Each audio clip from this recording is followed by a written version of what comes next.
নমস্কার বন্ধুরা, আপনাদের সবাইকে জানাই স্বাগত। আজকে আমি রান্না করছি শীতকালে নতুন আলুর দমের একটা রেসিপি। তো আপনারাও রেসিপিটা একবার দেখে নিন। এই রেসিপিটা বানানো কিন্তু খুবই সহজ, কারণ এতে কিছু ঘরোয়া মশলা লাগে। মশলার জন্য আমি নিয়েছি একটা পাত্রে টমেটো, কাঁচা লঙ্কা, পরিমাণ মতো আদা, 4 চামচ গোটা জিরে, 3 চামচ গোটা ধনে। এবার মিক্সার গ্রাইন্ডারে এটার একটা পেস্ট আমি তৈরি করে রেখে দেবো। তারপরে এদিকে কড়াইতে তেল গরম করে আমি একে একে সমস্ত আলুগুলোকে ছেড়ে দেবো। 2-3 মিনিট আলুগুলোকে এইভাবে ভাজার পর আমি এতে দিয়ে দিচ্ছি স্বাদ মতো লবণ আর পরিমাণ মতো হলুদের গুঁড়ো। তারপরে আরও 2-3 মিনিট আমি এই আলুগুলোকে এইভাবে ভেজে নেব, যতক্ষণ না আলুর বর্ণটা লালচে বর্ণের হচ্ছে।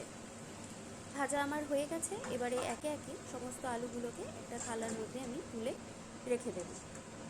তারপর কড়াইতে আবারও দিয়ে দিচ্ছি পরিমাণ মতো সর্ষের তেল। তেলটা বেশ ভালো মতো গরম হয়ে গেলে আমি এখানে ফোড়নের জন্য ব্যবহার করব শুকনো লঙ্কা আর জিরে। তো শুকনো লঙ্কা আমি দিয়ে দিয়েছি, এবারে দিয়ে দিচ্ছি গোটা জিরে। এবার আমি এতে দিচ্ছি এলাচ, দারচিনি আর দিয়ে দিচ্ছি কিছুটা পরিমাণ চিনি। চিনিটা আমি তেলের মধ্যে দিচ্ছি কারণ আলুর দমের রঙটা বেশ ভালো হবে তার জন্য। তারপরে পেস্ট করে রাখা মশলাটা আমি এখানে দিয়ে ভালোভাবে কষিয়ে নিয়েছি। তারপরে এর মধ্যে আমি দিচ্ছি হলুদের গুঁড়ো, লঙ্কার গুঁড়ো আর দিচ্ছি কাশ্মীরি লঙ্কার গুঁড়ো কালারের জন্য। তারপরে আবারও কিছুক্ষণ আমি এটা কষিয়ে নেব। কষানো আমার হয়ে গেছে। এবারে এতে আমি দিয়ে দেব দই। এখানে আমি টক দই ব্যবহার করেছি। টক দইটা যখন আপনারা দেবেন তখন কিন্তু গ্যাসের ফ্লেমটা একদম লো করে দেবেন, নাহলে টক দইটা ফেটে যাবে।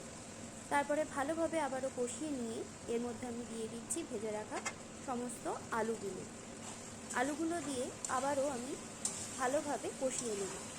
তো দেখুন বন্ধুরা, আমার কষানো প্রায় হয়ে এসছে। তো এবার এটার মধ্যে আমি দিয়ে দিচ্ছি জল পরিমাণ মতো। জলটা দিয়ে বেশ ভালোভাবে ফুটিয়ে নেব আমি। ফোটানো আমার হয়ে গেছে। এবারে এতে আমি দিয়ে দিচ্ছি স্বাদ মতো লবণ আর দিচ্ছি একটুখানি চিনি। আবারও একটু নাড়াচাড়া করে এবারে আমি নামানোর আগে দিয়ে দিচ্ছি এখানে গরম মশলার গুঁড়ো।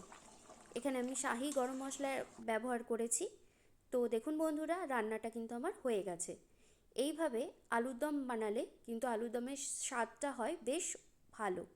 আপনারাও বাড়িতে ঠিক একই পদ্ধতিতে আলুর দম বানাতে পারেন। এটা রুটি, লুচি, পরোটা যে কোনো কিছুর সাথেই বেশ ভালো লাগবে খেতে।